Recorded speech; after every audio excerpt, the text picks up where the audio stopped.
Hey traders, this is Blake Morrow with Trader Summit, and I'm really happy today because I get to bring Mr. Richard Matthews. He's piping in from Spain right now. How you doing, Richard? Hence the t-shirt and the bright colours. I've even got a baseball cap. If I was younger, I'd be sitting here like that and have the shades on. I'm good. I am pleased about the election. I called it yesterday when I saw the inflation numbers, and it's on Twitter, so you can check it out. I said he's going to call an election, and maybe we kick off talking about that. Yeah. Let's do it. I mean, obviously, my colleagues over in the Forex world, Ryan Littlestone, he's been talking a lot about the elections, but I want to know from you, basically, what you're seeing, how you perceive it, what does it mean for the UK economy, but more importantly, what does it mean for the markets, and how's it, especially like the sterling and maybe even the FTSE. Um, Great. I think I think there's some interesting symmetry here between the US and the UK, as there often is where, as they say, we're cousins divided by a language. Um, I note that our election is going to be on your Independence Day, and your election is going to be on our Guy Fawkes Day when we celebrate the burning of Parliament, which I just think is the most amusing thing going. And hopefully it doesn't sort of paint too bad a picture of the outcomes, but that amused me. I think Sunak got himself stuck, between the devil and the deep blue sea, for want of a better word. I read this morning someone said that he had the choice between the revolver and the whiskey, which is traditionally the way that you top yourself, and he chose the whiskey. He saw an opportunity. He picked on the part of the inflation numbers which looked pretty good, ignored the number that didn't look good, amazingly, and probably smells that inflation is going to tick up a little bit over the next few months, and has grabbed his chance now before disappointing people. For sterling, I think a base rate cuts off the boards now, certainly till September. Politically, the Bank of England can't cut in June or July. August, it still looks political. You're going to have a new government in there. Looks like the new government's put pressure on the Bank of England. So I think September's the earliest time.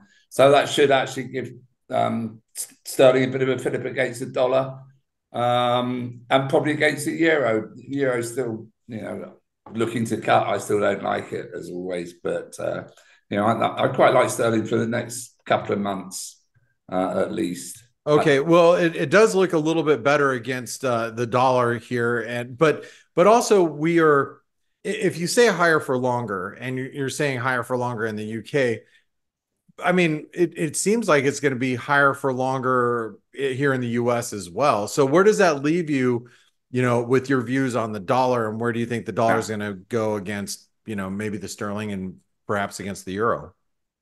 interesting though, the difference is that the higher for longer, get this without twisting my tongue too much, the higher for longer in the States is out of necessity. They want to do it. They could cut now. They're going to get boxed in towards the end of the year, but if they wanted to, they could cut now. I actually do think that there are reasons that they do want to cut, but they're not going to, because the economy is still, pretty strong. Is still strong. The UK probably merits a cut, but they can't do it politically. So there's that slight difference. The UK is forced to have higher for longer, whereas the state's still got the choice. So I think, as I was saying, I think sterling I still quite like. Equities, funnily enough, a Labour government is often good for equities in the UK. And the US, it's a brave man to sell them, put it Yeah. that way. Yeah, especially after the Tesla earnings, or Tesla, excuse me, Nvidia earnings that we had Yeah. yesterday afternoon. When you look around at the markets, and you look around at everything, what really, especially from your point of view, I know you usually are coming to us from the UK, but as you travel around the rest of Europe, what are your thoughts, where we stand? I've been down in Spain for a couple of weeks now, and it's certainly not cheap, any cheaper than the UK. Looks pretty buzzy. Everything looks good. Money's obviously being spent. Although, I'm on the south coast of Spain, which is traditionally quite an expensive place, but I think things look pretty good in Spain. I think Germany still looks a bit of a mess, to be kind to them. Um, It's geopolitically, I still have worries. I certainly have worries with Russia. And if Ukraine starts using American weapons and European weapons against Russia, I think it's going to be a whole new ball game. Again, I think China and Taiwan are having great fun. I see that there's some maneuvers by the Chinese Navy off Taiwan this week, which I think is, to me, a worry. And of course, the Middle East goes on the way it goes on, which is an ongoing tragedy, but does disrupt world trade. So I'm still got the same themes. I'm still nervous, really, of the world situation.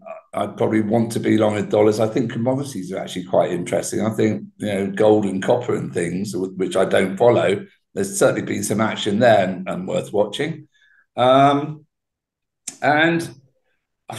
you're going to laugh when I say this. I actually still would be a buyer of Bitcoin on dips.